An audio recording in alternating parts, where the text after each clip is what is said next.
தந்தை மகன் தூயாவியாரின் பெயராலே.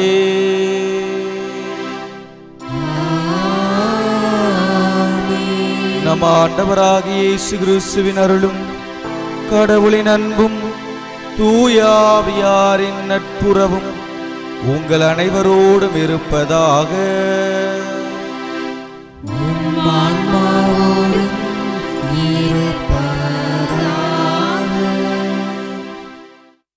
திருப்பலி முன்னுரை. தவக்காலத்தின் 2ஆம் ஞாயிறு. இயேசுவிற்கு மிகவும் நெருக்கமானவர்களே, தவக்காலத்தின் 2ஆம் ஞாயிறு திருவழிபாட்டிற்கு வந்துள்ள உங்கள் அனைவருக்கும் அன்பு வாழ்த்துக்கள். புயலுக்கு பின் அமைதி, இரவுக்கு பின் பகல், துன்பத்திற்கு பின் மகிழ்ச்சி என்பதை போல் இயேசுவின் பாடுகளுக்கு பின் மகிமை உண்டு என்ற ஆழ்ந்த பொருள் நிறைந்த நம்பிக்கையை நாம் மனதில் பதிவு செய்கிறது இன்றைய வாசகங்கள். மலையின் மேல் ஏறி ஓர் ஆன்மீக தேடலை தேடுவதை நம் நாட்டில் எப்போதும் காணலாம்.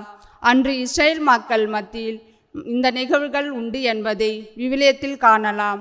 தாபேர் மலையில் திருத்தூதர்கள் அடைந்த ஆன்மீக தெய்வீக நிகழ்வின் மகிழ்ச்சி என்றும் நம் வாழ்வில் நிறைந்திருக்கட்டும்.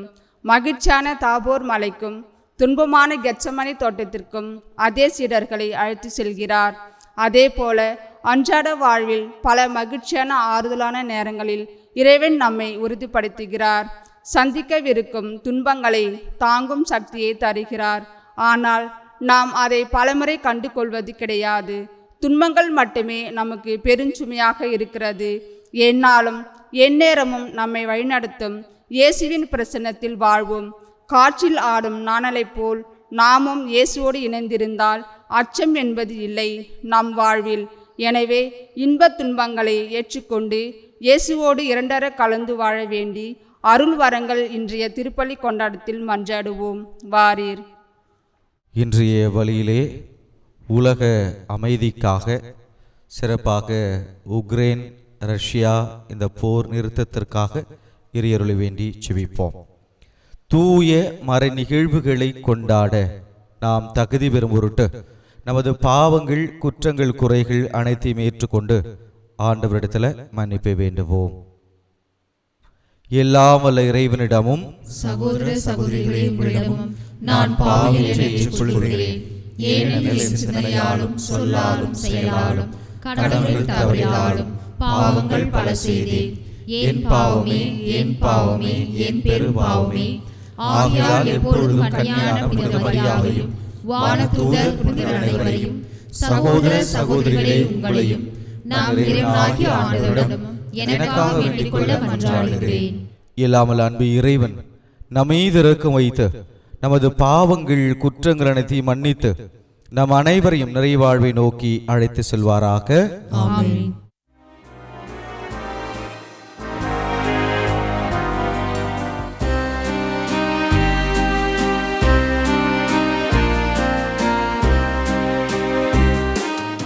ஆண்டவரே இரக்கமாயிரும். ஆண்டவரே இரக்கமாயிரும். கிறிஸ்துவே இரக்கமாயிரும். கிறிஸ்துவே இரக்கமாயிரும். ஆண்டவரே இரக்கமாயிரும். ஆண்டவரே இரக்கமாயிரும்.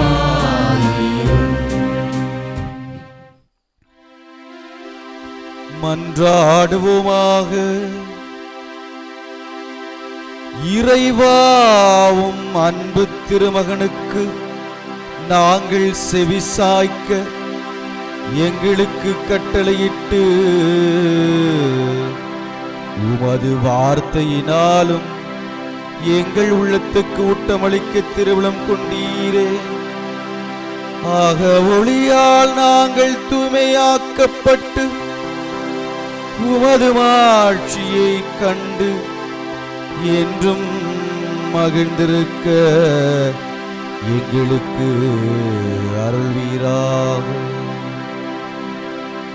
உம்மோடு வாழ்ந்து ஆட்சி செய்கின்ற எங்கள் ஆண்டவராகிய கிறிஸ்து வழியாக உம்மை மன்றாடுகின்றோம்.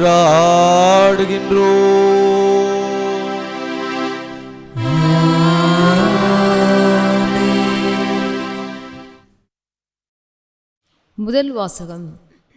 கடவுள் ஆபிரகாமுடன் உடன்படிக்கை செய்தார்.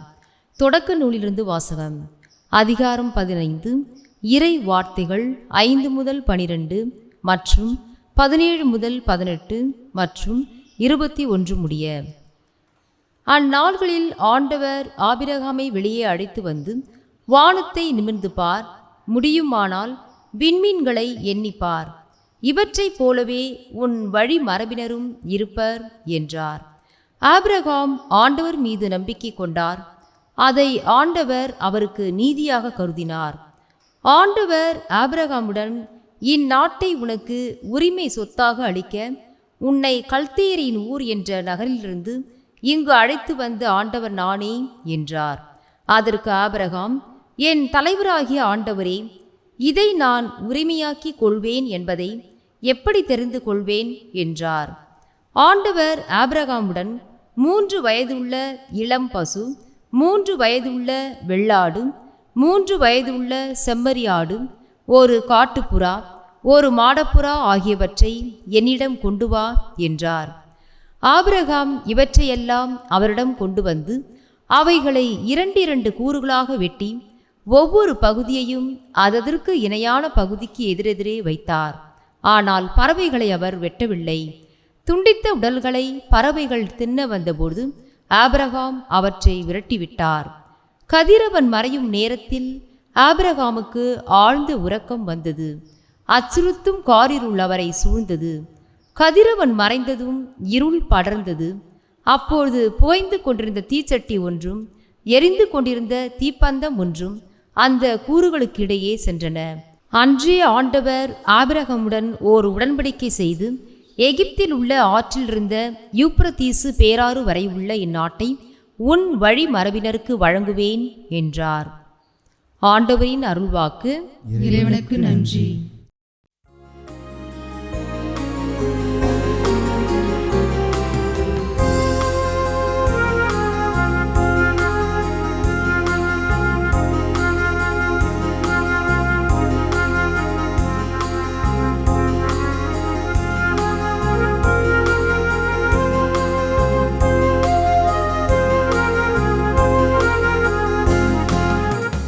இறைவன் எனது நீட்பானார், அவரே எனக்கு ஒளியானார்.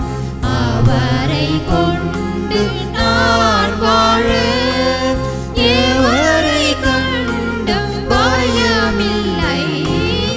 இறைவன் எனது நீட்பானார்.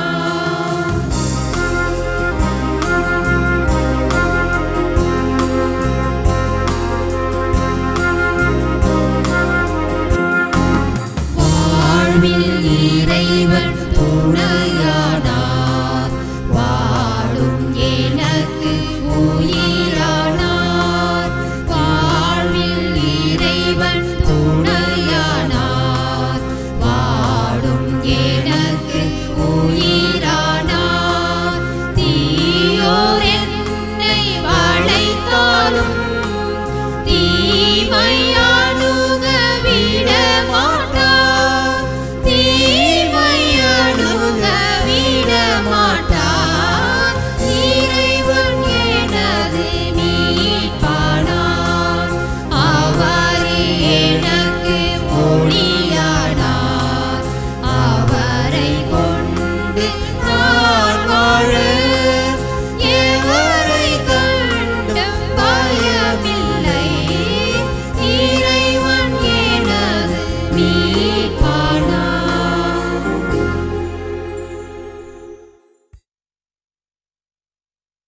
இரண்டாம் வாசகம். கிறிஸ்து தம் உடலை மாட்சிக்குரிய தமது உடலின் சாயலாக உருமாற்றுவார். திருத்தூதர் பவுல் பிலிப்பேருக்கு எழுதிய திருமுகத்திலிருந்து வாசகம். அதிகாரம் 3, வசனங்கள் 17, 4ஆம் அதிகாரம் 1. சகோதர சகோதரிகளே, நீங்கள் அனைவரும் என்னைப் போல் வாழுங்கள். நாங்கள் உங்களுக்கு காட்டிய முன்மாதிரியின்படி வாழ்வோர்களை பின்பற்றுங்கள். கிறிஸ்துவின் சிலுவைக்கு பகைவர்களாய் நடப்போர் பலர் உள்ளனர். அவர்களை பற்றி மீண்டும் மீண்டும் உங்களிடம் கூறியுள்ளேன். இப்பொழுது கண்ணீரோடு சொல்கிறேன், அழிவே அவர்கள் முடிவு, வயிறே அவர்கள் தெய்வம், மானக்கேடே அவர்கள் பெருமை, அவர்கள் எண்ணுவதெல்லாம் மண்ணுலகை சார்ந்தவை பற்றியே. நமக்கோ விண்ணகமே தாய் நாடு, அங்கிருந்தாம் மீட்பராம் ஆண்டவர் இயேசு கிறிஸ்து வருவார் என காத்திருக்கிறோம். அவர் தமது ஆற்றல் தாட்சிக்குரிய தம் உடலை மாட்சிக்குரிய தமது உடலின் சாயலாக உருமாற்றவும் அனைத்தையும் தமக்கு பணிய வைக்கவும் வல்லவர். ஆகவே என் அன்பார்ந்த சகோதர சகோதரிகளே, என் வாஞ்சைக்குரியவர்களே, நீங்கள் என் மகிழ்ச்சி, நீங்களே என் வெற்றி வாகை. அன்பர்களே, ஆண்டவரோடு உள்ள உறவில் நிலைத்திருங்கள். ஆண்டவரின் அருள்வாக்கு. இறைவனுக்கு நன்றி.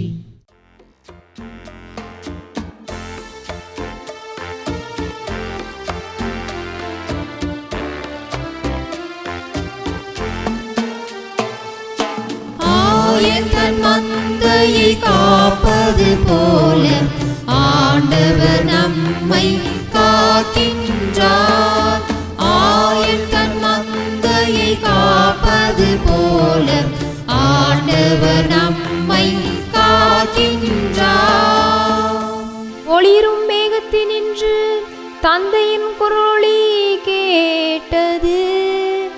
என் அன்பார்ந்த மைந்தர் இவரே, இவருக்கு செவி சாயுங்கள்.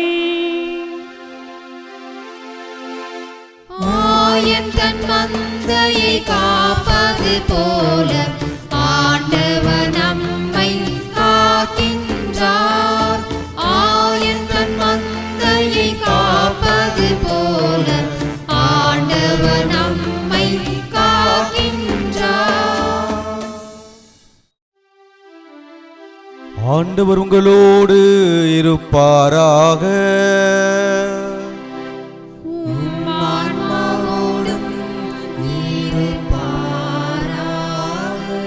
லூக்கா எழுதிய தூய நற்செய்தியிலிருந்து வாசகம்.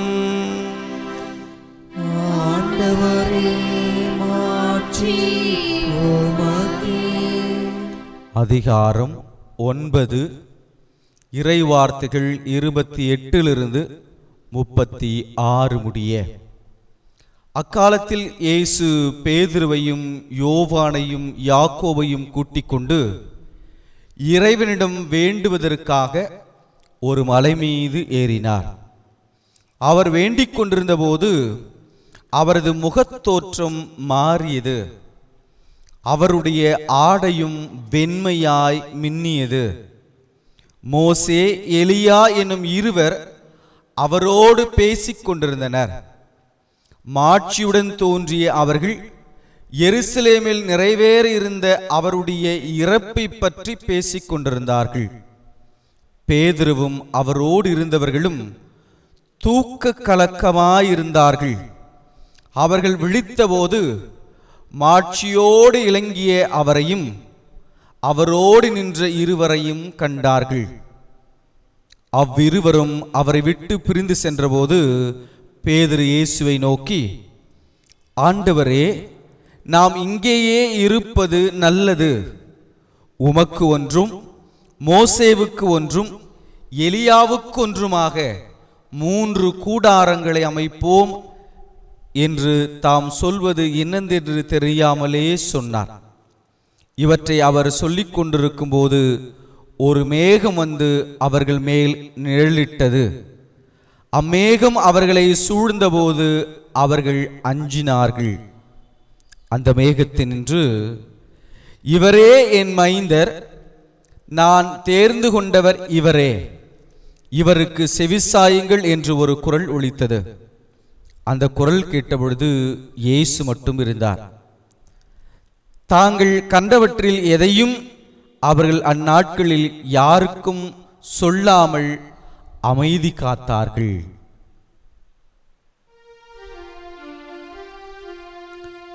ஆண்டவரின் அருள்வாக்கு. கிறிஸ்துவே உமக்கு புகழ். என் வாஞ்சிக்குரிய சகோதரனே சகோதரியே, இன்று நாம் தவக்காலத்தினுடைய 2வது ஞாயிற்றுக்கிழமை இருக்கிறோம். கடந்த ஞாயிறன்று இயேசுவை ஒரு பாலை நிலத்திலே சந்தித்தோம். இயேசு பாலை நிலத்திலே தவம் இருந்து ஜெபித்தார் என்று சொல்லி, இன்றைக்கு அந்த இயேசுவை ரம்மியமான சூழல் மிக்க குளிர்ந்த காற்று வீசுகிற பட்டும் படாமல் போகிற மேகங்களுக்கு மத்தியில ஒரு மலையின் உச்சியில அந்த இயேசுவை சந்திக்கிறோம். இயேசு அந்த மலை உச்சியின் மீது தான் அதிகமாக நேசித்த தனது 3 அப்போஸ்தலர்களை அழைத்து கொண்டு போகிறார். இந்த பகுதியை 3 நற்செய்தியாளர்களும் பதிவு செய்கிறார்கள். மலை மீது நடந்த ஒரு குறுகிய நிகழ்வாகவே இதை பார்க்க முடிகிறது. புனித தாமஸ் அக்வினாஸ் அவர்கள் இந்த பகுதியை பற்றி சொல்லுகிற போது அவர் சொல்லுகிறார், இந்த பகுதி இயேசுவினுடைய மிக பெரும் புதுமை என்று சொல்லுகிறார். இந்த பகுதியை மிக பெரும் புதுமை என்று அவர் குறிப்பிடுகிறார். இப்படிப்பட்ட சிறப்புமிக்க ஒரு பகுதி. இன்றைய நற்செய்தி வாசிக்கிற போது இயேசு ஒரு உயர்மலைக்கு கொண்டு போனார் என்று சொல்லப்பட்டிருக்கிறது. அது எந்த மலைக்கு கொண்டு போனார்? மற்ற நற்செய்திகளோடும் விரிவுரைகளை தேடுகிற போதும் நமக்கு கிடைக்கிற விளக்கம் இயேசு தாபோர் மலைக்கு போனார் என்கிற ஒரு செய்தி. ஆனால் நற்செய்தி எப்படி துவங்குகிறது? ஒரு உயர்ந்த மலைக்கு அவர்களை அழைத்து கொண்டு போனார். பாலஸ்தீனத்தில் இயேசு சொல்லுகிற அளவிற்கு ஒரு பெரிய மலை இல்லை என்பதுதான் வரலாற்று உண்மை.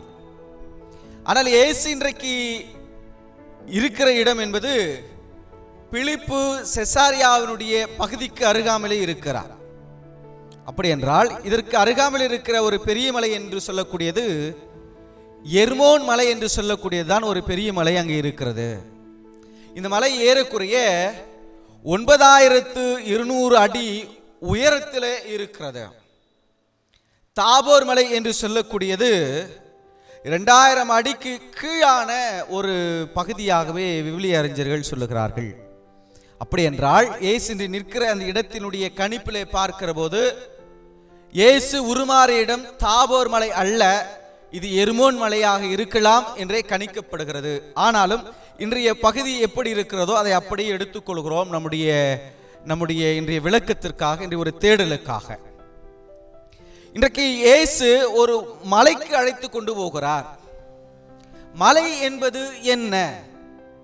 தமிழக கலாச்சாரத்திலே பல ஆலயங்கள், பல கோயில்கள் இன்றைக்கு மலை மீது இருக்கிறது. ஏன் மலை மீது ஆலயத்தை கட்டி எழுப்ப வேண்டும்? ஏன் மலை நம்முடைய வாழ்வோடு ஆன்மீகத்திலே 2 கலந்த ஒன்றாக இருக்கிறது? காரணம், இந்த மலை என்பது இறை பிரசன்னத்தின் அடையாளமாக பார்க்கப்பட்டது. இரண்டாவதாக, இந்த மலை என்பது கடவுளோடு நெருங்கி இருக்கிறோம் என்கிற அந்த ஒரு உணர்வை கொடுத்தது. காரணம், கடவுள் என்று சொல்லக்கூடியவர் மேலே உயரமாக இருக்கிற வானத்தில் இருக்கக்கூடியவர். அந்த உயரமாக இருக்கிற வானத்திற்கு அருகாமலே இந்த மலை இருக்கிறது, மேகங்களுக்கு மத்தியிலே. அப்படி என்றால் அவரோடு நம்மை நெருங்கிய ஒரு நபர்களாக மாற்றுகிறது. மூன்றாவதாக, கடவுளும் மனிதனும் சந்திக்கக்கூடிய ஒரு இடமாக இந்த மலை இருக்கிறது. எனவேதான் இந்த மலை நம்முடைய தமிழக கலாச்சாரத்தில், ஆன்மீகத்தில் முக்கியத்துவம் பெற்றதாக இருக்கிறது. ஆனால் தான் அந்த உயர்ந்த இடத்திலே அந்த கடவுளை தேடி போகிறோம். அந்த உயர்ந்த இடத்திலே கடவுள் இருக்கிறார் என்று சொல்லி இந்த இறை மனித சந்திப்புகளும் இறை பிரசன்னத்தினுடைய அடையாளமாகவும் கடவுளை நெருங்கி போகிற இடமாகவும் இருக்கிற இந்த மலை தமிழக கலாச்சாரத்திற்கு மட்டுமல்ல, விவிலியத்தில் யூத மரபுக்கும் இது ஒரு நெருங்கிய தொடர்பு கொண்ட ஒன்றாக இருக்கிறது. பழைய ஏற்பாட்டு பகுதியை பார்க்கிற போது 3 மலைகள் பிரசித்தி பெற்ற மலைகளாக, முக்கியமான நிகழ்வுகள் நடந்த ஒரு பகுதியாக இதை பார்க்க முடிகிறது.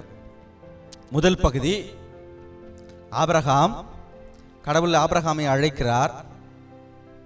ஆபிரகாம் கடவுளை நம்பி பயணிக்கிறார். கல்தேயா பகுதியிலிருந்து வந்தவர், எல்லாவற்றையும் விட்டுவிட்டு நம்பிக்கையோடு கடவுளை பின்பற்றியவர். 100 வயது ஆகியும் குழந்தை செல்வம் இல்லை. வேண்டி மன்றாடி தான் அந்த குழந்தையை பெறுகிறார் 100வது வயதில். அந்த வயதிலே, முதிர்ந்த வயதிலே அந்த குழந்தையை பெற்ற அவரை பலி செலுத்தும்படியாக கடவுள் சொல்லுகிறார். ஈசாக்கை அழைத்து கொண்டு ஆபிரகாம் எங்கே போகிறார்? மோரியா என்கிற மலைக்கு கொண்டு போகிறார். எனவே ஆபிரகாம் ஈசாக்கை பலியிடுவதற்காக அழைத்து கொண்டு போன மலை என்பது மோரியா என்று சொல்லப்படக்கூடிய இந்த மலை. முதல் நிலையிலே இது முதன்மை பெறுகிறது. இரண்டாவதாக, சட்டத்தினுடைய ஒரு பிரதிநிதியாக, அடிமை தேசத்திலிருந்து உரிமை பெறான ஒரு நாட்டிற்கு தனது மக்களை அழைத்து போவதற்காக ஒப்பற்ற ஒரு தலைவராக யூத சமூகம் கருதிய மோயிசனை கடவுள் தேர்ந்து கொண்டு அழைத்து தனது மக்களை வழிநடத்தும்படியான பொறுப்பை தருகிறார். மோயிசன் அப்படியாக வழிநடந்து வருகிற போது கடவுளின் திருக்கரத்தில் நின்று 10 கட்டளைகளை பெறுகிறார். இந்த 10 கட்டளையை பெற்ற மலை என்பது சீனாய் மலை. எனவே இந்த மலையும் யூத சமூகத்தில் முக்கியத்துவம் பெறுகிறது. காரணம், தனது ஒப்பற்ற தலைவராக இருக்கிற மோயிசன் கடவுளிடமிருந்து தங்களுக்கான அந்த 10 கட்டளைகளை பெற்றுக் கொடுத்தார் என்பதில். மூன்றாவதாக, எலியா இறைவாக்கினர் போலி இறைவாக்கினர்களை தோல் உரித்து பாகால் இறைவாக்கினர்களுக்கு எதிராக ஒரு போர் தொடுத்து பலரை கொன்ற இடமாக, அல்லது உண்மை கடவுளை மெய்ப்பித்து காட்டிய ஒரு இடமாக இருந்த கார்மேல் மலை, உண்மை கடவுளை மெய்ப்பித்த ஒரு இடம் கார்மேல் மலை. எனவே இந்த கார்மேல் மலை முக்கியத்துவம் பெறுகிறது இவருடைய வாழ்க்கையில. இந்த அனுபவத்திற்கு பின்னதாகத்தான் எலியா பயந்து, ஈசபேலுக்கு பயந்து ஓடி மறைந்து நிற்கிறார். எனவே இந்த 3 மலைகளும் யூத பாரம்பரியத்தில் முக்கியத்துவம் பெற்ற ஒரு மலையாக இருக்கிறது. எனவே இந்த 3 அப்போஸ்தலர்களை மலைக்கு, ஒரு உயர்ந்த மலைக்கு கொண்டு போகிறார்.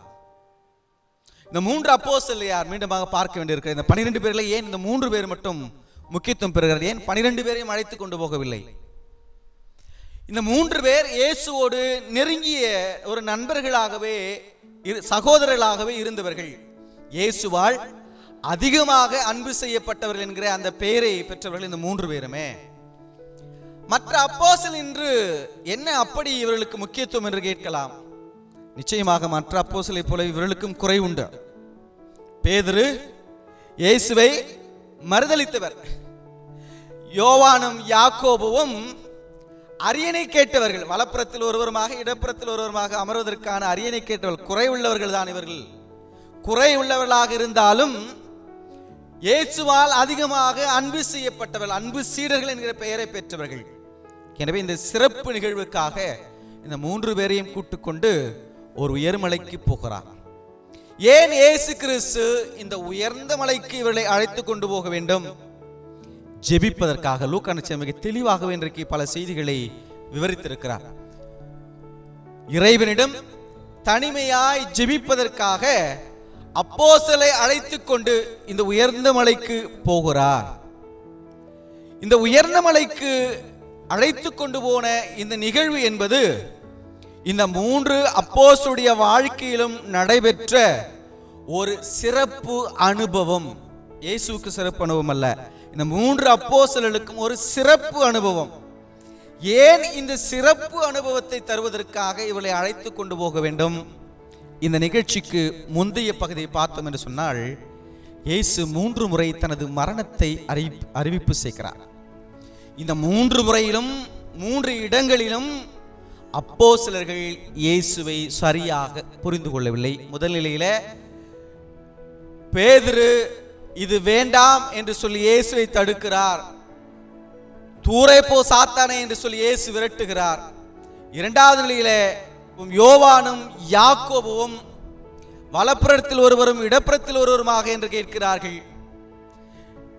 திரும்பமாக இயேசு கிறிஸ்து மரணத்தை அறிவிப்பு செய்கிற போது யார் பெரியவன் என்கிற அந்த விவாதங்கள் அவருக்குள்ளே போகிறது. இறுதி வரையிலும் இயேசுனுடைய இந்த மரண அறிவிப்பை அவர்கள் புரிந்து கொள்ளவே இல்லை. இயேசுனுடைய வேதனைகளை கூட குறைந்தபட்சமாக அப்போஸ்தலர்கள் புரிந்து கொள்ளவில்லை.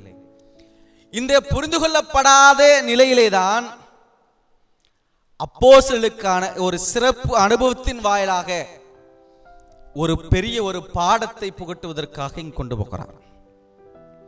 பாதுகாப்பை தேடிய அப்போஸ்தலர்களுக்கு துன்பத்தை சந்திக்க, சவால்களை எதிர்கொள்ள அவர்களுக்கு ஒரு பாடத்தை இன்றைக்கு கற்றுத்தருகிறார். இந்த துன்பம் வேண்டாம், இந்த வேதனைகள் வேண்டாம் என்று சொன்ன அவர்களுக்கு சிங்கத்தின் குகையிலே அதை சந்திப்பதற்கான திராணியை இன்றைக்கு அவர்களுக்கு வழங்குகிறார் இயேசு கிறிஸ்து.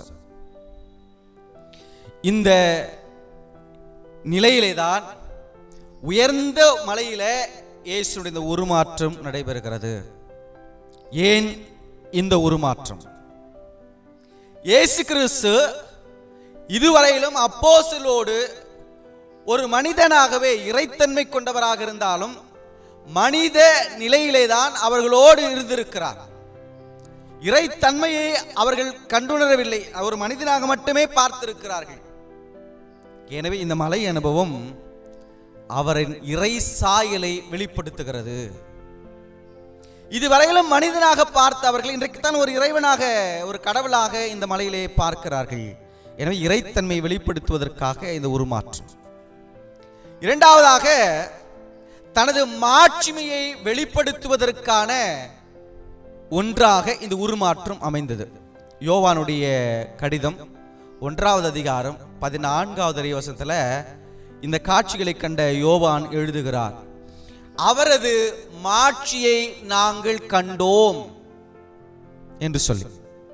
அப்படி என்றால் இந்த உருமாற்றத்திலே அவருடைய மாட்சிமையை வெளிப்படுத்துகிறார். இதைத்தான் பேதுரு தன்னுடைய 2வது கடிதத்தில் பேதுரு இதற்கான ஒரு அனுபவத்தை பெறுகிறார். பேதுரு தன்னுடைய 2வது கடிதத்தில் 1வது அதிகாரம் 17வது வசனத்தை சொல்லுகிறார், என் அன்பார்ந்த மைந்தர் இவரே, இவர் பொருட்டு நான் பூரிப்படைகிறேன் என்று மாட்சியோடு விண்ணகத்தில் இருந்து அவரை பற்றிய குரல் ஒலித்த போது தந்தையாகி கடவுளிடமிருந்து மதிப்பும் மாட்சியும் அவர் பெற்றார். எனவே மாட்சி பெறுகிற ஒரு இடமாக, மாட்சியை வெளிப்படுத்துகிற ஒரு இடமாக இந்த உருமாற்று நிகழ்வு அமைந்தது. எனவே இந்த மாட்சியை வெளிப்படுத்துகிற ஒரு இடமாக இது அமைந்தது. மூன்றாவதாக அப்போஸ்தலருடைய நம்பிக்கையை பலப்படுத்துவதற்காக இந்த உருமாற்றம் இங்கு நடந்தது. காரணம், இயேசு தனது மரணத்தை அறிவித்த போது, பாடுகளை ஏற்கப் போகிறேன், மரிக்கப் போகிறேன் என்று சொன்னபோது அவர்கள் கலக்கமுற்றார்கள், அச்சமுற்றார்கள். கலக்கமும் அச்சமும் பயமும் அவர்களை ஆட்கொண்டது. எனவே துணிவோடு அதை சந்திப்பதற்கு இயேசு சொல்லித் தருகிறார். எனவே இந்த 3 நிலைகளிலுமாக இந்த 3ஐயும் வெளிப்படுத்துவதற்காக இந்த உருமாற்றத்தை அங்கு வைக்கிறார். இது உருமாற்றம் நடைபெறுகிற போது அப்போஸ்தலர்கள் தூங்கிவிட்டார்கள். ஏன் தூங்கினார்கள்? ஏற்கனவே சொன்னேன், இந்த தாபோர் மலை என்று சொல்லக்கூடியது ரம்மியமான காட்சி நிறைந்த ஒரு பகுதி. மாலை பொழுது தென்றல் காற்று, குளிர்ந்த தென்றல் காற்று வீசுகிறது. அந்த மேகம் பட்டும் படாமல் போகிறது. அந்த ரம்மியமான சூழல், அழகான ஒரு சூழல் இவளுக்கு தூக்கத்தை வரவழைத்தது. மாலை பொழுது நாள் முழுவதுமாக நற்செய்தி பணி ஆற்றிருக்கிற நிலையில களைப்பு, சோர்வு ஒருபுறம், இன்னொரு புறமாக இயேசு மீண்டும் மீண்டுமாக தனது மரணத்தை அறிவித்துக் கொண்டே இருக்கிறார். உள்ளம் கலங்கிய நிலையிலே இருக்கிறார்கள். எனவே இந்த நிலையில அசந்து கண்களை மூடிவிட்டார்கள். அசந்து கண்களை மூடிய இந்த வேளையில்தான் இந்த காட்சியிலே யாரெல்லாம் தோன்றுகிறார்கள்? மோசேவும் எலியாவும் இயேசுவோடு அங்கே காட்சியளிக்கிறார்கள். மோசேவுக்கு இப்படிப்பட்ட ஒரு காட்சியளிக்கிற நிகழ்வு ஏற்கனவே நடைபெற்ற ஒரு நிகழ்வு. இணைச்சட்டத்தில் 29வது அதிகாரத்திலும் விடுதலை பயணம் 34வது அதிகாரத்திலும் இந்த நிகழ்வை நாம பார்க்கிறோம். மோசே சீனாய் மலையிலிருந்து இறங்கி செல்கையில் உடன்படிக்கை பலகைகள் இரண்டையும் தன் கைகளில் தாங்கிக் கொண்டிருந்தார். மோசே கடவுளோடு பேசியதால் அவர் முகத்தோற்றம் ஒளிமயமாயிருந்தது. ஆனால் மோசே அதை அறியவில்லை. ஆரோனும் இஸ்ரேல் மக்கள் அனைவரும் மோசேயை பார்த்தபோது அவர் முகத்தோற்றம் ஒளிமயமாயிருந்ததை கண்டு அவர்கள் அணுகி செல்லவில்லை. அப்படி என்றால் இந்த முகத்தோற்றம் மாற்றம் அல்லது இப்படிப்பட்ட ஒரு அனுபவம் மோசேவுக்கு ஏற்கனவே நடைபெற்றிருக்கிற ஒன்று. இந்த மலை அனுபவம் ஏற்கனவே அவர் சீனாய் மலையிலே ஏற்கனவே இந்த அனுபவத்தை பெற்றிருக்கிறார். இந்த நிலையிலே இந்த மோயிசன் இங்கே நிற்பது என்பது திருச்சட்டத்தின் பிரதிநிதியாக நிற்கிறார். திருச்சட்டத்தினுடைய பிரதிநிதி. எலியா இறை வாக்குகளும் இறை வாக்கினர்களுடைய பிரதிநிதியாக நிற்கிறார். பேதுரு, யோவான், யாக்கோபு அப்போஸ்தலருடைய பிரதிநிதியாக அங்கே இருக்கிறார்கள். இதற்கு மத்தியிலே தான் இயேசுனுடைய இந்த உருமாற்ற நிகழ்வு நடக்கிறது. இந்த உருமாற்ற நிகழ்வில் இந்த 3 பேரும் சந்திக்கிறார்கள். இந்த 3 பேரும் எதை குறித்து பேசிக் கொண்டிருந்தார்கள்? இன்றைக்கு லூக்கா நற்செய்தியில் மிக தெளிவாகவே அழகாகவே இதை விளக்குகிறார். இந்த மூவருமாக எருசலேமிலே நடைபெறப் போகிற அந்த மாட்சிமிகு நிகழ்வை குறித்து மூவருமாக பேசிக் கொண்டிருக்கிறார்கள். சட்டத்தினுடைய பிரதிநிதி மோயிசன் என்ன இருக்கிறது விளக்குகிறார். எலியா இறைவாக்குகளுடைய பிரதிநிதி, இறைவாக்குகள் நிறைவேற வேண்டி இருக்கிறது, அதை குறித்து அதை எப்படி செயல்படுத்துவது என்பதை குறித்து மூவருமாக பேசிக் கொண்டிருக்கிறார்கள். இதற்குள்ளாக அசந்து சற்றே கண்களை மூடிய அப்போஸ்தலர்கள் விழித்து பார்க்கிறார்கள். விழித்து பார்த்த அவர்கள் இயேசுவிடத்தில் பேதுரு மட்டும் சொல்லுகிறார், மூவருக்கும் கூடாரம் அமைக்கட்டுமா? அவருக்கு புரிந்ததோ இல்லையோ தெரியவில்லை. 3 பேருக்கும் ஒரு கூடாரம் அமைக்கட்டுமா? என ரம்மியமான சூழலை தூங்கி எழுந்திருக்கிறார்கள். இங்கே இருப்பது நலமாக இருக்கிறது. கீழே போனால் பிரச்சனைகளை சந்திக்க வேண்டியிருக்கும், கீழே போனால் சிறுவைகளை தூக்க வேண்டியிருக்கும், கீழே போனால் இருக்கும் பிரச்சனைகள், ஏராளமான பிரச்சனைகள் காத்திருக்கிறது. வேண்டாம், ரம்மியமான சூழ்நிலைக்கு இந்த பகுதியிலே மலையிலேயே இங்கேயே அமர்ந்து விடலாம். அதான் பேதுருடைய வேண்டுகோள். ஆனால் பேதுரு சொன்னதிலே இன்னொரு அர்த்தமும் இருக்கிறது. யூத சமூகத்திலே இப்படிப்பட்ட ஒரு நிகழ்வுகள் நடைபெறுகிற ஒரு நிகழ்வு. நாம் லேவியருடைய புத்தகம் 23வது அதிகாரத்தில் வாசிக்கிறோம். கூடார திருவிழா என்கிற ஒன்று கொண்டாடப்பட்டது. இந்த கூடார விழா எப்பொழுது கொண்டாடப்பட்டது? 7ஆம் மாதத்தில 15ஆம் நாளிலே 7 நாட்கள் இந்த விழா கொண்டாடப்பட்டது. லேவியர் புத்தகம் அதை பதிவு செய்கிறது. 7 நாட்கள் விழா கொண்டாடப்பட்டது. இஸ்ரேலில் பிறந்த யாவரும் இந்த 7 நாட்கள் கூடாரத்தில் தங்குவார்கள். இதான் கூடார திருவிழா என்று கொண்டாடினாங்க. எனவே இப்பொழுது பேதுருவுக்கு அந்த ஞாபகமும் வந்து விட்டது. அதோடு சேர்த்து நாம் இங்கேயே இந்த 7 நாள் நிம்மதியாக இருந்துவிட்டு போகலாமே என்பதுதான் அவருடைய கருத்து. ஆனால் இங்கேயே அமர்ந்து விட்டால் சிலுவைகளை சுமப்பது யார்? பாடுகளை ஏற்பது யார்? இறைவாக்குகளும் திருச்சட்டமும் சொல்லி இருப்பது நிறைவேறுவது எப்படி? எனவே இங்கே அமர்ந்திருப்பது நலமானதாக இருக்காது, வாங்கள் போவோம் என்று சொல்லி கொண்டு வருகிறார். அன்புக்குரியவர்களே, நாமும் கூட பல நேரங்களிலே இந்த அப்போஸ்தலர்களை போலவே பாதுகாப்பை தேடி அலைகிறோம். துன்பங்கள், வேதனைகள் வேண்டாம் என்று சொல்லி ஒதுக்குகிறோம். இன்றைய வாசிக்கப்பட்ட 2வது வாசகத்தில் சிலுவைக்கு இடரலாக நாம் இருக்கிறோம். துன்பம் வேண்டாம், வேதனைகள் வேண்டாம், ஆனால் அது தருகிற மீட்பு மட்டும் வேண்டும். சாத்தியமா? சாத்தியமில்லை. பெரிய வெள்ளி வேண்டாம் என்று சொல்லுகிறோம். உயிர்ப்பு கொண்டாட்ட மட்டத்தை எப்படி கொண்டாட முடியும்? சிரமங்கள் வேண்டாம் என்று சொல்லுகிறோம். சிம்மாசனம் மட்டும் வேண்டும் என்று சொன்னால் எப்படி? பாடுகள் வேண்டாம் என்று சொல்லுகிறோம். பரலோகம் மட்டும் வேண்டும் என்று சொல்லுகிறோம். எப்படி சாத்தியம்? பாடுகள் வேண்டாம், மீட்பு மட்டும் வேண்டும் என்று சொல்லுகிறோம். அன்புக்குரியவர்களே, பெரிய வெள்ளி இல்லாமல் உயிர்ப்பு கொண்டாட்டம் இல்லை. சிரமங்கள் இல்லாமல் சிம்மாசனங்கள் இல்லை. பாடுகள் வழியாகத்தான் பரலோகத்தை அடைய முடியும். பாடுகள் வழியாகத்தான் மீட்பு உறுதி செய்யப்படுகிறது.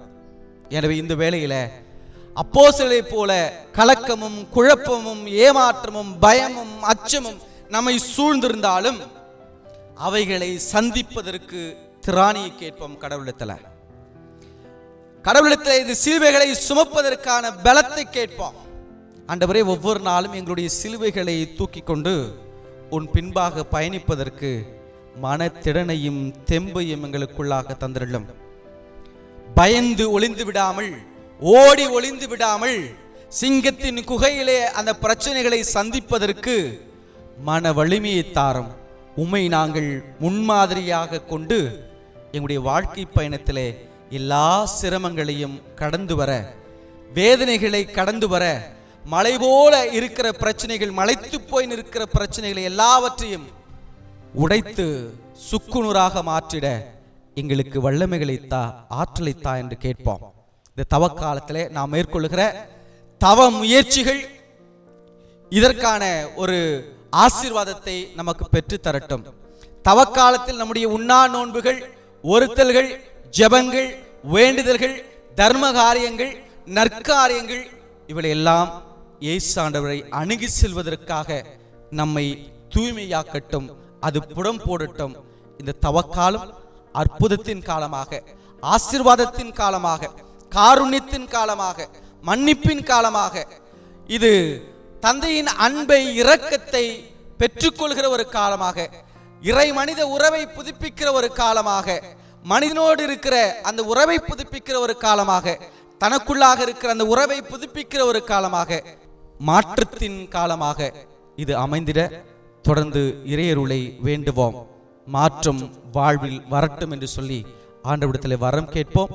இயேசு ஆண்டவர் நம்முடனிருந்து நம்மை காத்து வழிநடத்துவாராக. ஆமேன்.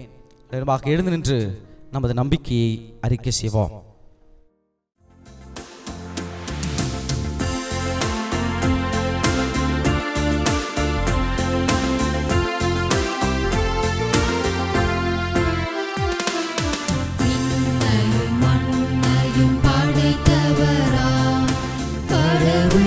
ஒருவர் இருக்கின்றார், தந்தை மகன் தூய ஆவியராய் ஒன்றாய் வாழ்வோரை நம்புகிறேன். தூய ஆவியின் வல்லமையால் இறை மகன் நமக்காய் மனிதரானார். கன்னி மரியிடம் பிறந்தவராய் இயேசுவை உறுதியாய் நம்புகிறேன். ராஜுவின் ஆட்சியில் பாடுபட்டார், சிலுவையில் இருந்து அடக்கப்பட்டார், மூன்றாம் நாளில் உயிர்த்தெழுந்தார், இறப்பின் மீது வெற்றி கொண்டார். விண்ணகம் வாழும் தந்தையிடம் அரியணை கொண்டு இருக்கின்றார். உலகம் முடியும் காலத்திலே நடுவரை திரும்பவும் வந்திடுவார். தூய ஆவியாரை நம்புகிறேன், பாரினில் அவர் துணை வேண்டுகிறேன். பாவ மன்னிப்பில் தூய்மை பெற்று பரிகார வாழ்வில் நிலைத்திடுவேன். திரு அவை உரைப்பதை நம்புகிறேன், புனிதர்கள் உறவை நம்புகிறேன்.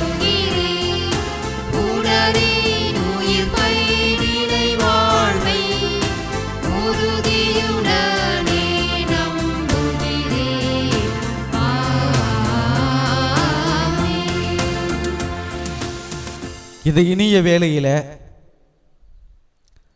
நமது உள்ளத்தில் எழுகிற ஜெபங்கள், வேண்டுதல்கள், எதிர்பார்ப்புகள், எதிர்கால திட்டங்கள், சிந்தனைகள் அனைத்தையும் மன்றாட்டுகளாக அவருடைய திருப்பிரசனத்திற்கு கொண்டு வருவோம்.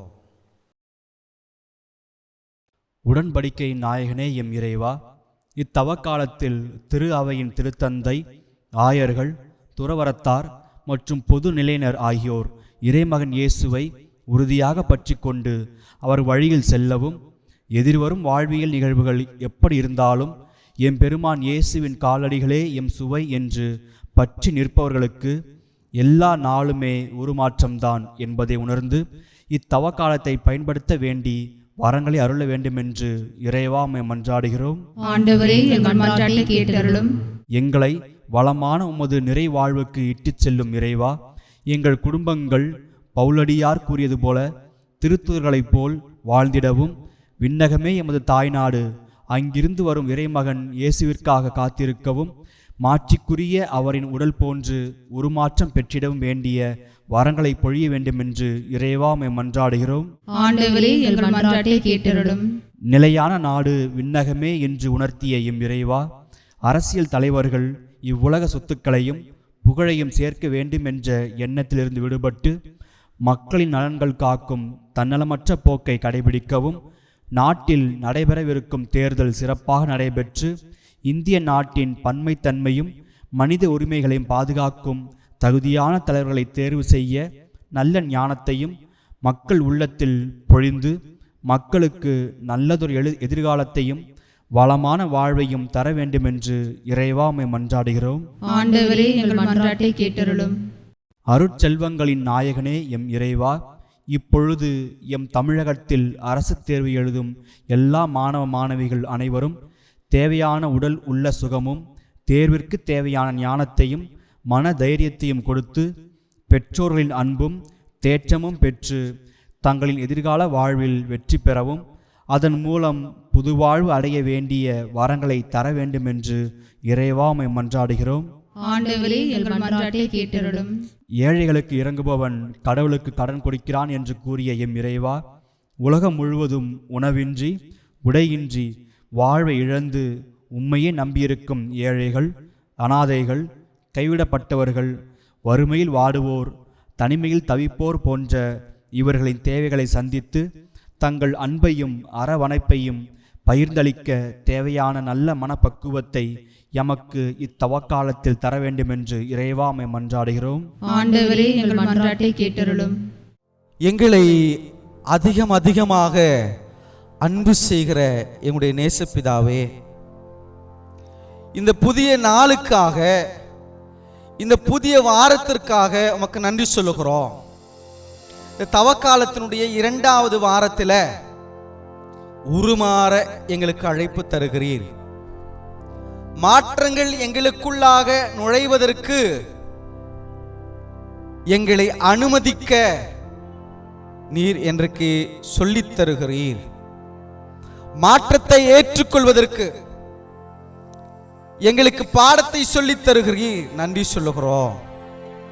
தயக்கமும் அச்சமும் பயமும் கொண்ட பேதுரு, யாக்கோபு, யோவானுக்கு நீர் மாட்சிமிகு உருமாற்றத்தை தந்தது போல இந்த தெய்வீக திருப்பலியிலும் நீர் எங்களை சந்திக்கிறீர். இந்த தெய்வீக திருப்பலியில, எங்களுடைய கொண்டாட்டங்களில நீர் உம்மை முழுமையாக வெளிப்படுத்துகிறீர். இந்த மாட்சிமையை கண்ட, இந்த முகத் தோற்றத்தை கண்ட பேதுரு உமக்காக சாட்சியாக தலைகீழாக சிலுவையிலே அறையப்பட்டதாக நாங்கள் வரலாற்றிலே வாசிக்கிறோம். யாக்கோபு முதல் சாட்சியாக இளைய வயதிலேயே உமக்காக உயிர் துறந்த ஒரு அப்போஸ்தலனாக வாசிக்கிறோம். இந்த மாட்சிமையை கண்ட யோவான் பழுத்து பழமாகிற வரை தன்னை வாழ்நாள் முழுவதுமாக சிரமங்கள், துன்பங்கள், வேதனைகள் வழியாக உமது அன்பை, உமது நற்செய்தியை பறைசாற்றிய ஒரு அப்போஸ்தலனாக அவரை நாங்கள் பார்க்கிறோம். இந்த அப்போஸ்தலருடைய முன்மாதிரியில நாங்களும் ஒரு சாட்சிய வாழ்வு வாழ எங்களுக்கு நீர் அருள் தாரோம். துன்பங்களை கண்டு வேதனைகளை கண்டு பயந்து ஓடி ஒதுங்கி விடாமல் அதை சந்திப்பதற்கான திராணியை நீர் எங்களுக்கு தருவீராக. எதிர்த்து போரிடுவதற்கான போராட்ட குணத்தை எங்களுக்கு தருவீராக. அனைத்தையும் கடந்த நிலையில மாற்றம் பெற்றவர்களாக, உருமாற்றத்தை பெற்றவர்களாக, உயிர்ப்பின் கொண்டாட்டத்தில் நாங்கள் தகுதியான மனநிலையோடு பங்கேற்க வரம் தருவீராக. இந்த மன்றாட்டுக்களை எல்லாம் ஆண்டவராகிய கிறிஸ்து வழியாக மன்றாடுகின்றோம். ஆமேன். காணிக்கை பாடல்.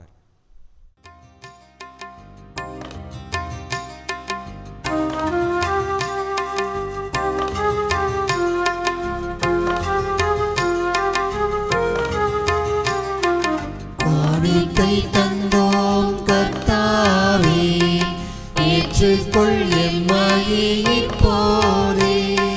கண் கொண்டு பாரும் கடவுளின் மகனே, காணிக்கை யார் தந்தார் நீதானே. காணிக்கை தந்தோம் கர்த்தாவே, ஏற்றுக்கொள் எம்மையே இப்போதே. நாங்கள் தந்த காணிக்கை எல்லாம் இரட்சகர் கொடுத்தது. மேகம் சிந்தும் நீர்த்துளி எல்லாம் பூமி கொடுத்தது. காலங்கள் மாறும், கோலங்கள் மாறும், காலங்கள் மாறும், கோலங்கள் மாறும், ஆகாயம் மாறும் கடவுளின் மகனே, ஆனாலும் உன் அன்பு மாறாது. சகோதரரே சகோதரிகளே, உங்களுடையதும் எனதுமான இந்த பலி எல்லாம் வல்ல தந்தையாக இறைவனுக்கு ஏற்றதாம்படி மன்றாடுவோம். ஆண்டவர் தமது பெயரின் புகழ்ச்சிக்காகவும் ஆட்சிக்காகவும் நமது நன்மைக்காகவும் புனித திரு அவை அனைத்து நலனுக்காகவும் உமது கையிலிருந்து பலி ஏற்றுக்கொள்வாராக. ஆண்டவரே, இவ்வழிபொருள் எங்கள் பாவங்களை கழுவி போக்க உம்மை வேண்டுகின்றோம். பாஸ்கா விழாவை கொண்டாடுவதற்கு உம்மீது நம்பிக்கை கொண்டோரின் உடல்களையும் மனங்களையும் அது புனிதப்படுத்துவதாக. எங்கள் ஆண்டவராகிய கிறிஸ்து வழியாக உம்மை மன்றாடுகின்றோம்.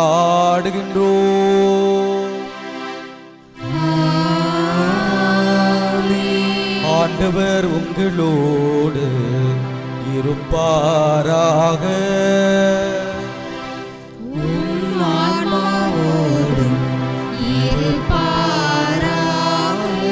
இதயங்களை மேலே எழுப்புங்கள்.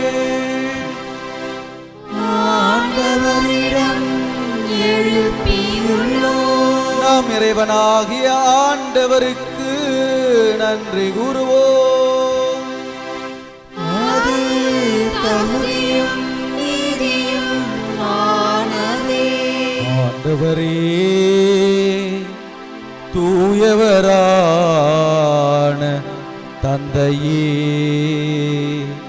என்றுமுள்ள எல்லா வல்ல இறைவா, எங்கள் ஆண்டவராகிய கிறிஸ்து வழியாக என்னாலும் எவ்விடத்திலும்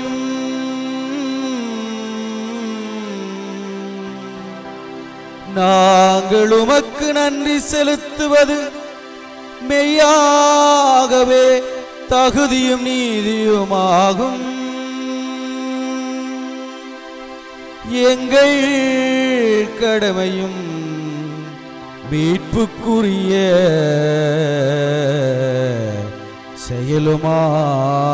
செயலுமாகும். கிறிஸ்து தமது தாவை சீடர்களுக்கு முன்னறிவித்து புனித மலையில் தமது பேரொளியை வெளிப்படுத்தினார்.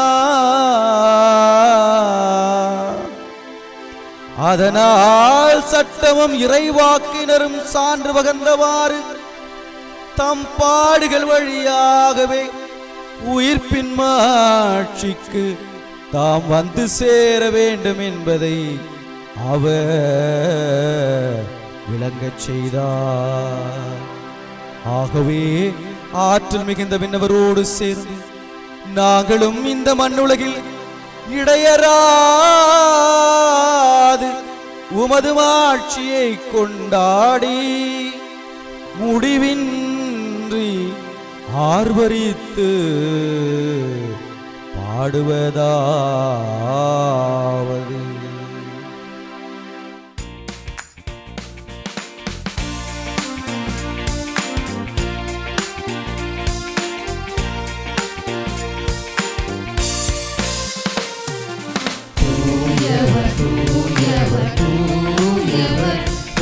படைகளின் கடவுளம் ஆண்டவர், விண்ணகமும் மண்ணகமும் உமது மாட்சியால் நிறைந்துள்ளன. உன்னதங்களிலே ஓசன்னா, உன்னதங்களிலே ஓசன்னா, ஆண்டவர் பெயரால் வருகிறவர் ஆசி பெற்றவர். உன்னதங்களிலே ஓசன்னா, உன்னதங்களிலே ஓசன்னா. ஆண்டவரே, நீர் மெய்யாகவே தூயவர், தூய்மை அனைத்துக்கும் ஊற்று. ஆகவே உம்முடைய ஆவியை பொழிந்து இக்காணிக்கைகளை தூய்மைப்படுத்த வேண்டுகிறோம். இவ்வாறு எங்கள் ஆண்டவர் இயேசு கிறிஸ்துவின் திருவுடலாகவும் திரு இரத்தமாகவும் எங்களுக்கு இவை மாறுவனவாக. அவர் பாடுபட உளம் கனிந்து தம்மை கையளித்த போது அப்பத்தை எடுத்து நன்றி செலுத்தி அதை பிட்டுதம் சீடர்களுக்கு அளித்து இயேசு கூறியதாவது: அனைவரும் இதிலிருந்து பெற்று உண்ணுங்கள், ஏனெனில் இது உங்களுக்காக கையளிக்கப்படும் என் உடல்.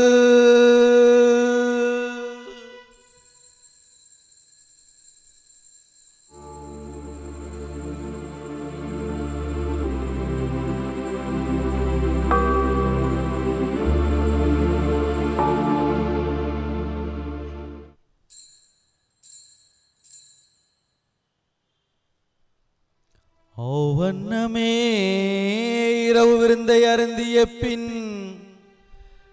கிண்ணத்தையும் எடுத்து மீண்டும் உமக்கு நன்றி கூறி தம் சீடர்களுக்கு அளித்து இயேசு கூறியதாவது: அனைவரும் இதிலிருந்து பெற்று பருகுங்கள், ஏனெனில் இது புதிய நிலையான உடன்படிக்கைக்குரிய என் இரத்தத்தின் கிண்ணம். இது பாவ மன்னிப்புக்கென்று உங்களுக்காகவும் பலருக்காகவும் சிந்தப்படும். இதை என் நினைவாக செய்யுங்கள், இதை என் நினைவாக செய்யுங்கள்.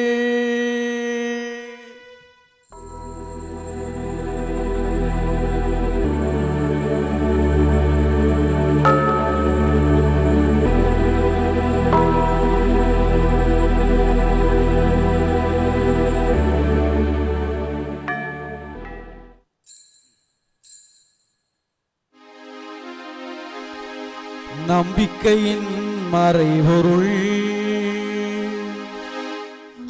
ஆண்டவரே, நீர் அளவும் உமது இறப்பினை அறிக்கையிடுகின்றோம். உமது உயிர்ப்பினையும் எடுத்துரைக்கின்றோம். ஆகவே ஆண்டவரே, நாங்கள் கிறிஸ்துவின் இறப்பினையும் உயிர்ப்பினையும் நினைவு கூர்ந்து வாழ்வு தரும் அப்பத்தையும் மீட்பளிக்கும் கிண்ணத்தையும் உமக்கு ஒப்பு கொடுக்கின்றோம். உம் திருமுன் நின்று உமக்கு ஊழியம் புரிய தகுந்தவர் என எங்களை ஏற்றுக்கொண்டீ. எனவே உமக்கு நன்றி செலுத்துகின்றோம். மேலும் கிறிஸ்துவின் உடலிலும் இரத்தத்திலும் பங்கு கொள்ளும் எங்களை தூயாவியார் ஒன்று சேர்க்க வேண்டுமென உம்மை தாழ்மையுடன் மன்றாடுகின்றோம்.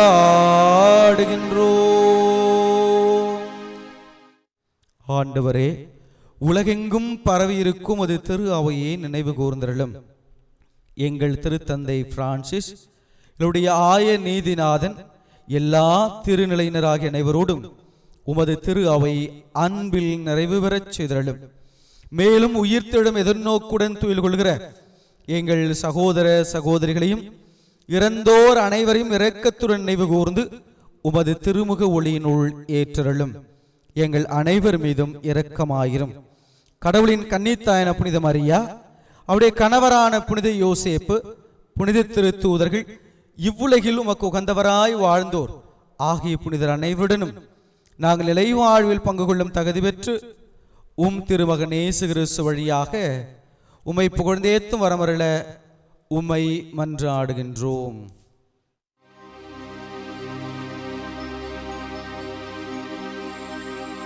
இவர் வழியாக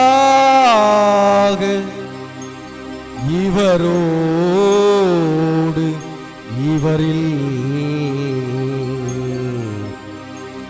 எல்லாம் வல்ல இறைவனாகிய தந்தையே,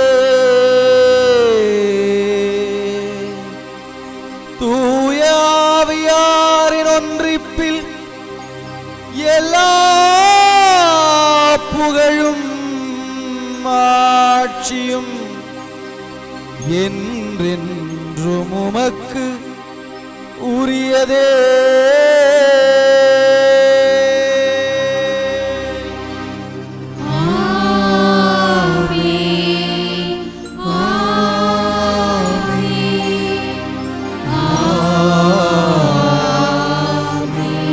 மீட்பரின் கட்டளையால் கற்பிக்கப்பட்டு இறை படைப்பணியால் பயிற்சி பெற்று நாம் துணிந்து பாடுவோம். எங்கள் தந்தையே, உமது பெயர் தூயது எனப் போற்றப் பெறுக. உமது ஆட்சி வருக. உமது திருவுளம் விண்ணுலகில் நிறைவேறுவது போல மண்ணுலகிலும் நிறைவேறுக. எங்கள் அன்றாட உணவை இன்று எங்களுக்கு தாரும். எங்களுக்கு எதிராக குற்றம் செய்வோரை நாங்கள் மன்னிப்பது போல எங்கள் குற்றங்களை மன்னியும். எங்களை சோதனைக்கு உட்படுத்தாதேயும். தீமையிலிருந்து எங்களை விடுவித்தருளும். ஆண்டவரே, தீமை அனைத்திலும் இருந்தும் எங்களை விடுவித்து எங்கள் வாழ்நாளில் அமைதியை கனிவுடன் அருள உம்மை மன்றாடுகின்றோம். உமது இரக்கத்தின் உதவியால் நாங்கள் பாவத்திலிருந்து எப்போதும் விடுதலை பெற்று யாதொரு கலக்கமுமின்றி நலமாயிருப்போமாக. நாங்கள் எதிர்நோக்கியிருக்கும் பேர்பத்துக்காகவும் எம் மீட்பராகிய இயேசு கிறிஸ்துவின் வருகைக்காகவும் காத்திருக்கின்றோம். ஆட்சியும் வல்லமையும் மாட்சியும் என்றென்றும் உமதே. ஆண்டவரே இயேசு கிறிஸ்துவே, அமைதி உங்களுக்கு விட்டுச் செல்கிறேன், என் அமைதியையே உங்களுக்கு அளிக்கிறேன் என்று உம் திருத்தூதர்களுக்கு மொழிந்தீரே. எங்கள் பாவங்களை பாராமல் உமது திரு அவையின் நம்பிக்கையை கண்ணோக்கி உமது திருவுளத்திற்கு ஏற்ப அதற்கு அமைதியும் ஒற்றுமையும் அளித்தருள்வீராக. என்றென்றும் வாழ்ந்து ஆட்சி செய்கின்றவர் நீரே.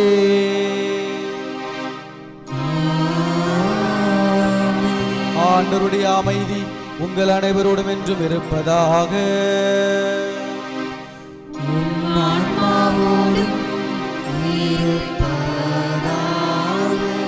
ஒருவருக்கொருவர் அமைதியை பகிர்ந்து மகிழ்வோம்.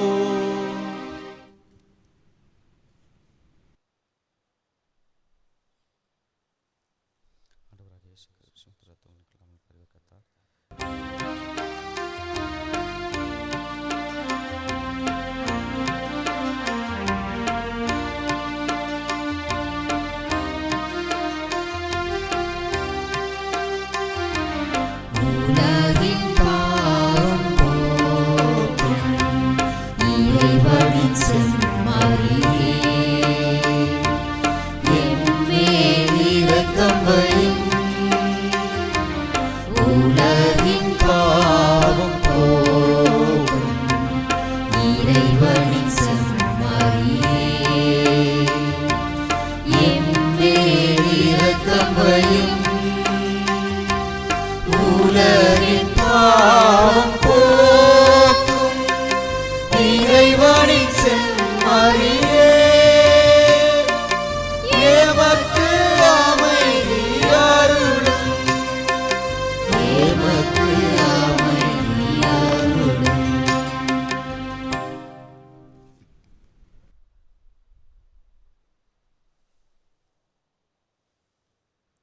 இதோ இறைவனுடைய செம்மறி, மாற்றத்திற்கான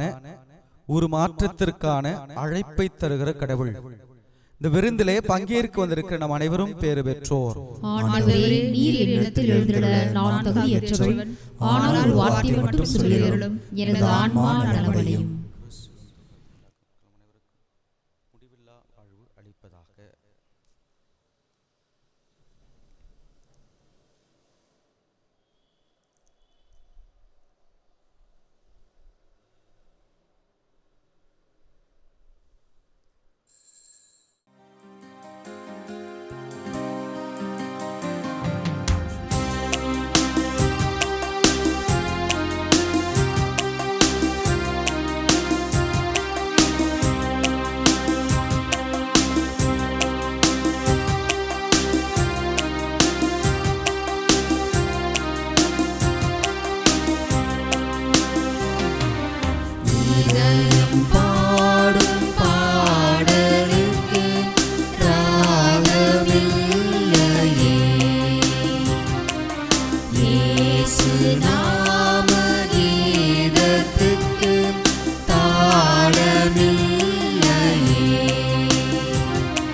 சேர்ப்பதும் எந்தன் இயேசு நாமம்தான். கவலை தீர்ப்பதும் எந்தன் இயேசு நாமம்தான். கவலை தீர்ப்பதும் எந்தன் இயேசு நாமம்தான். கதியில் சேர்ப்பதும் எந்தன் இயேசு நாமம்தான். கதியில் சேர்ப்பதும் எந்தன் இயேசு நாமம்தான். இதயம் பாடும் பாடலுக்கு ராகமில்லையே, இயேசு நாம கீதத்துக்கு தாளமில்லையே.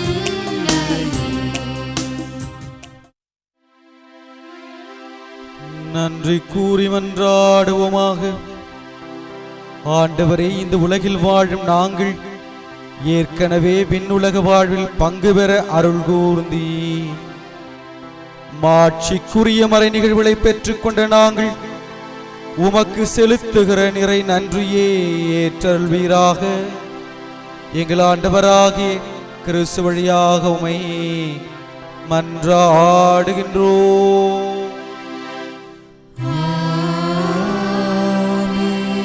ஆண்டவர் உங்களோடு இருப்பாராக. ஆன்மாவோடும் இருப்பாராக. எல்லாம் வல்ல அன்பு இறைவன் தந்தை மகன் தூயாவியார் நம் அனைவரும் நிறைவாக ஆசீர்வதிப்பாராக.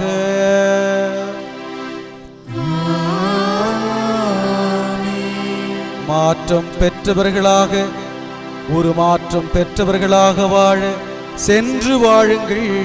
வாழ்வின் பழி தொடர்கின்றது.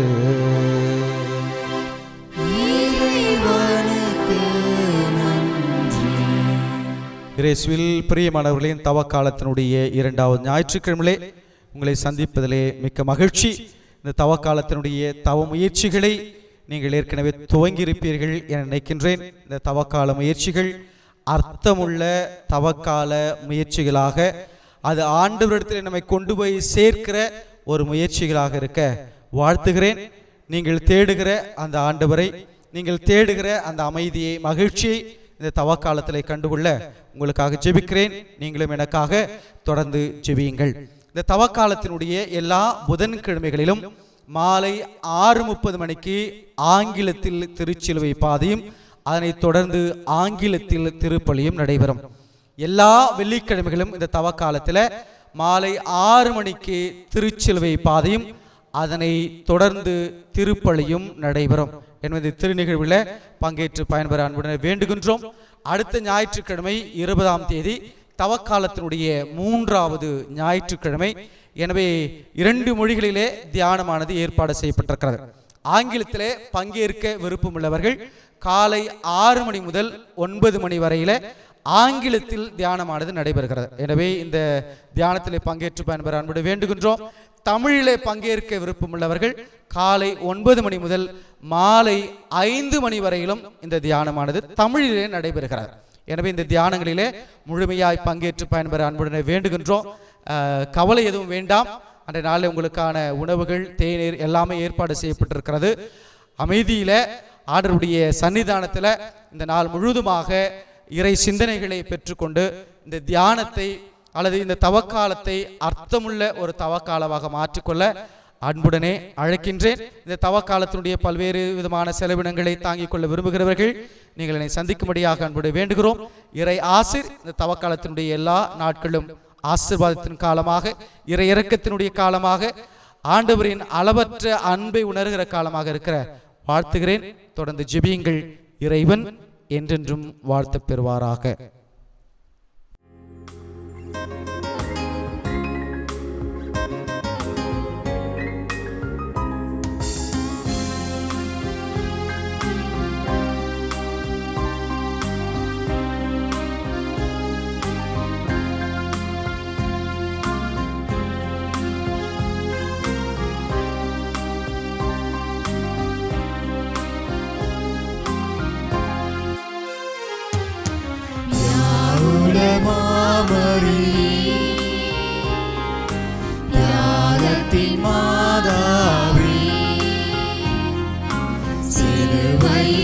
அடியினிலே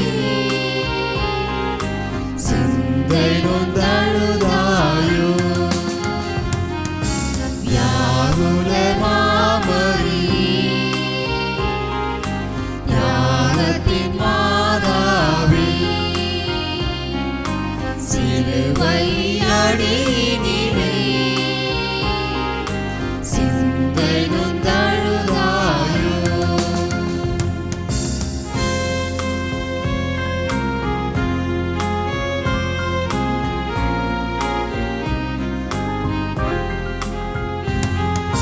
பன்னிரு வயதில் ஆலயத்தில் அன்று அறிஞர்கள் புகழ்ந்த